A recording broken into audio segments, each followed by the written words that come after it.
নমস্কার বন্ধুরা, স্বাগতম তোমাদের প্রিয় স্বপ্না হবি চ্যানেলে। আজ আমি বানাতে চলেছি একদম ঘরোয়া আর দারুণ সুস্বাদু একটি রেসিপি। কি বলো তো? মোচার ঘন্ট। এই রেসিপিটা শুধু খেতেই মজাদার নয়, শরীরের জন্যও খুব উপকারী। তাহলে চলো শুরু করা যাক। তা আমি কিভাবে মোচাটা তৈরি করছি পুরো ভিডিওটা দেখার অনুরোধ রইল।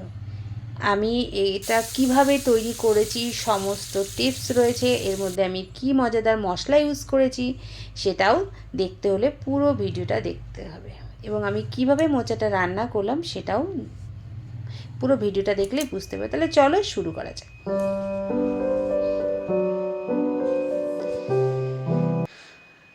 মোচাটাকে ভালো করে কেটে ধুয়ে পরিষ্কার করে নিয়েছি। কড়াইতে দিয়ে দিলাম মোচা, সাথে দিলাম জল আর সামান্য নুন হলুদ দিয়ে মোচাটাকে সেদ্ধ করতে দিলাম। তোমরা তো জানোই মোচার অনেক পুষ্টিগুণ আছে। চলো পরপর আমি রান্না করতে করতেই তোমাদের সাথে বলতে থাকি গল্পর ছলে। তা মোচাটা দেখো আমার সেদ্ধ হয়ে গেছে। এবার মোচাটাকে ভালো করে জল ঝরিয়ে নিয়েছি। এর মোচাটা বানাতে আমার কী কী লাগছে মানে উপকরণ, তা দেখো প্রথমেই মোচাটা সেদ্ধ করে নিয়েছিলাম নুন হলুদ দিয়ে, তাই সামান্য নুন দিলাম সামান্য হলুদ গুঁড়ো, তারপরে দিয়েছিলাম 1 চামচ ধনে গুঁড়ো, আর এর মধ্যে দিয়েছিলাম আদা লঙ্কা বাটা।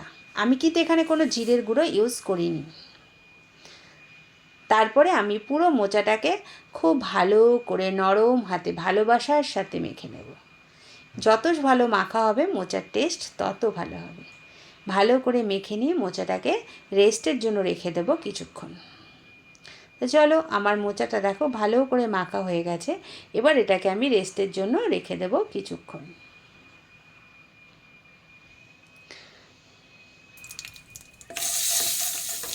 তো এদিকে কড়াই বসিয়ে দিয়েছি, কড়াইতে নিয়ে নিয়েছি একটু তেল, তার মধ্যে নুন হলুদ দিয়ে আমার ঘরে সামান্য চিংড়ি মাছ ছিল সেটাকে একটু ভেজে নিলাম। তো মোচার গুণাগুণ তো তোমরা সবাই জানো, মোচা যে শুধু সুস্বাদু নয় তা না, এটার পুষ্টিগুণও অনেক। মোচা খুব পুষ্টিকর খাবার, এতে প্রচুর ফাইবার থাকে যা হজম শক্তি ভালো রাখে এবং কোষ্ঠকাঠিন্য দূর করতে সাহায্য করে। এছাড়া তো তোমরা জানোই মোচায় রয়েছে প্রচুর আয়রন। তারপরে আবার একটু তেল দিয়ে দিলাম।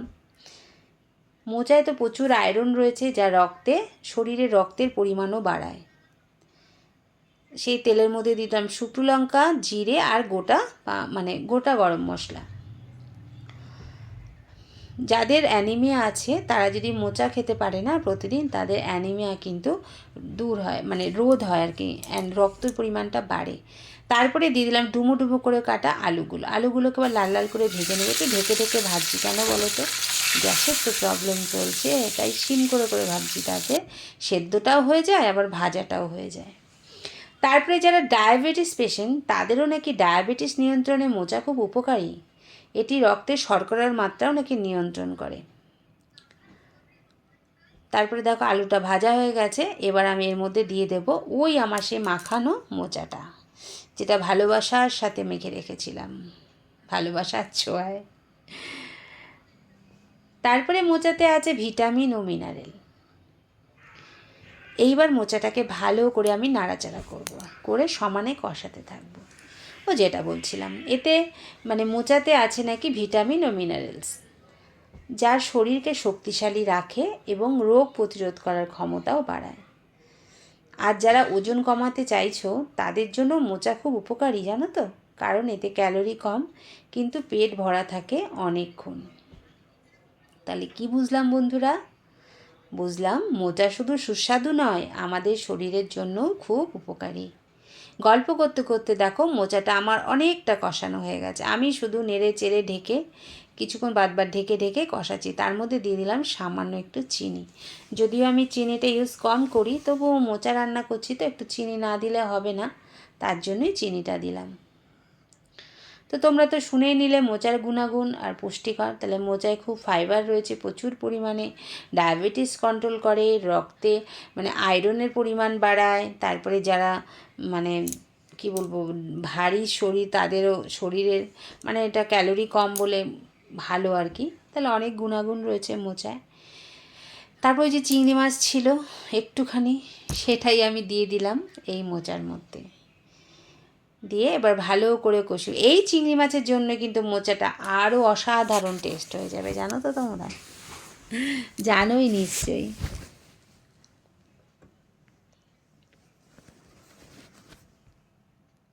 এর মধ্যে কিন্তু নারকেল দিলেও খুব ভালো লাগে। নিরামিষ রান্নাতে না, নিরামিষ যদি করা হয়, চিংড়ি মাছ ছাড়াও তোমরা নিরামিষও করতে পারো, নারকেল দিলেও ভালো লাগে। কিন্তু আমি না নারকেল দিলাম না, নারকেল খুব অম্বল করে জানো তো, গ্যাস অম্বলের সমস্যা বাড়ায়, এর জন্য আমি আর নারকেল দিলাম না।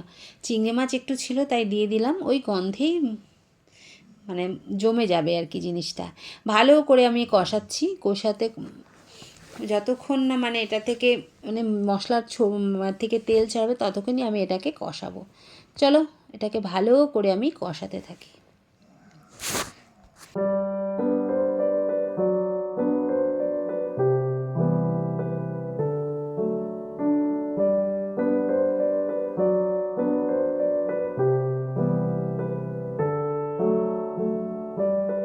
বেশ কষানো হয়ে গেছে, এবার আমি এর মধ্যে একটু দিলাম জল। কেন জলটা দিলাম বলো তো, মোচা তো আমার সেদ্ধই রয়েছে, কিন্তু আলুটা তো আমার সেদ্ধ করা নেই, আলুটা তো সেদ্ধ হতে হবে, নাহলে জমবে কী করে ব্যাপারটা। তার জন্য সামান্য পরিমাণে জল দিয়ে দিলাম, দিয়ে আমি ঢেকে দিলাম, ঢেকে গ্যাসটাকেও সিম করে দিলাম। দেখো আমার মোচা অনেকটা সেদ্ধ হয়ে গেছে, এবার ভালো করে নাড়াচাড়া করতে থাকবো। মানে এবার এটাকে ভালো করে একটু নাড়াচাড়া করে একটু নিলেই রেডি হয়ে গেল মোচা। এর মধ্যে একটু আমি আটা পিটুলি করে দিয়েছিলাম, যেটা আমাদের আগেকার দিনে মা ঠাকুমারা দিত। এটা আটার পিটুলি দিলে না জিনিসটা বেশ মাখো মাখো হয় আর কি, বেশ সুন্দর হয় খেতে, তার জন্য একটু আটার পিটুলি দিয়ে দিলাম।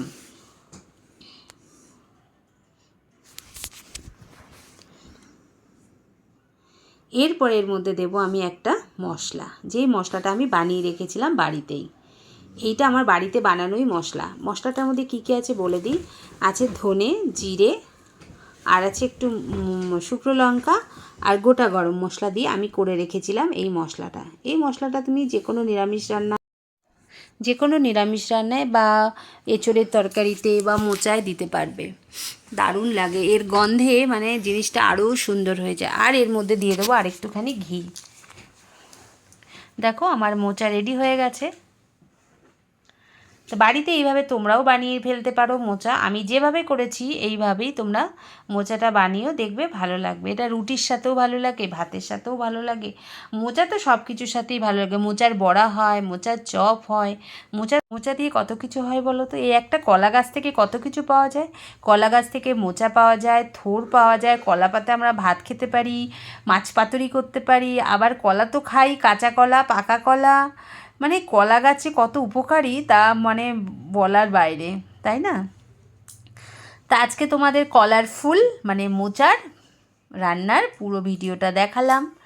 তো কেমন লাগলো আমার আজকের এই ভিডিওটা? যদি ভালো লেগে থাকে অবশ্যই একটা লাইক করো, একটা কমেন্ট করো, শেয়ার করো, আর যারা নতুন তারা অবশ্যই আমার চ্যানেলটা সাবস্ক্রাইব করো। তাহলে আমার নতুন নতুন রান্নার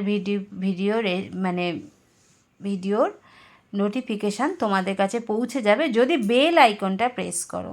বেল আইকনটা অবশ্যই প্রেস করো, তাহলে নতুন নতুন ভিডিও নোটিফিকেশান পৌঁছে যাবে তোমাদের কাছে। সবাই পাশে থেকো, সবাই ভালো থেকো, সুস্থ থেকো, আর এইভাবেই রান্নাটা বাড়িতে করো। আশা করি ভালো লাগবে। আমার বাড়ির সবার ভালো লেগেছে, নিশ্চয়ই তোমাদেরও ভালো লাগবে। চিংড়ি মাছ না দিলেও চলবে, দিলেও তো বেশি ভালো। তা ঠিক আছে, সবাই ভালো থেকো, সুস্থ থেকো। আবার দেখা হবে নতুন একটা ভিডিওতে, নতুন একটা রান্না নিয়ে।